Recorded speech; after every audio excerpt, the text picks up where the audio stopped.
চুয়াডাঙ্গায় তাপমাত্রা ৩৮ degree Celsius ছাড়িয়ে যাওয়ায় জনজীবনে নেমে এসেছে চরম ভোগান্তি। তীব্র গরমে জেলার বিভিন্ন সড়কে গলতে শুরু করেছে পিচ। কয়েকদিন আগেও ছিল হালকা শীতের আমেজ, তবে হঠাৎ তাপমাত্রা বেড়ে যাওয়ায় বিপাকে পড়েছেন সাধারণ মানুষ।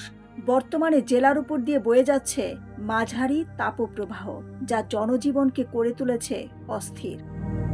গতকাল বৃহস্পতিবার দুপুর ৩টায় চুয়াডাঙ্গায় সর্বোচ্চ তাপমাত্রা রেকর্ড করা হয়েছে ৩৮.৫ ডিগ্রি সেলসিয়াস। এ সময় বাতাসের আর্দ্রতা ছিল ৩৬%। তীব্র রোদে সবচেয়ে বেশি কষ্টে পড়েছেন খেটে খাওয়া মানুষ ও মোটরসাইকেল চালকরা। রোদে কাজ করতে গিয়ে অনেকে অসুস্থ হয়ে পড়েছেন। সরেজমিনে দেখা গেছে সড়কে গলে যাচ্ছে পিচ। এতে চলাচলের সময় যানবাহনের টায়ারে লেগে যাচ্ছে গলিত পিচ। সৃষ্টি হচ্ছে নতুন ভোগান্তি। চুয়াডাঙ্গা আবহাওয়া অফিস জানিয়েছে, চলতি মৌসুমে এই প্রথম তাপমাত্রা ৩৮ ডিগ্রি অতিক্রম করেছে। মাঝারি তাপমাত্রা আরও কয়েকদিন অব্যাহত থাকতে পারে বলেও জানিয়েছেন তারা। এ অবস্থায় প্রয়োজন ছাড়া বাইরে না যাওয়া এবং সতর্ক থাকার পরামর্শ দিয়েছেন সংশ্লিষ্টরা। দিলরুবা খান, ন্যাশনাল ডেস্ক, সোনালী নিউজ।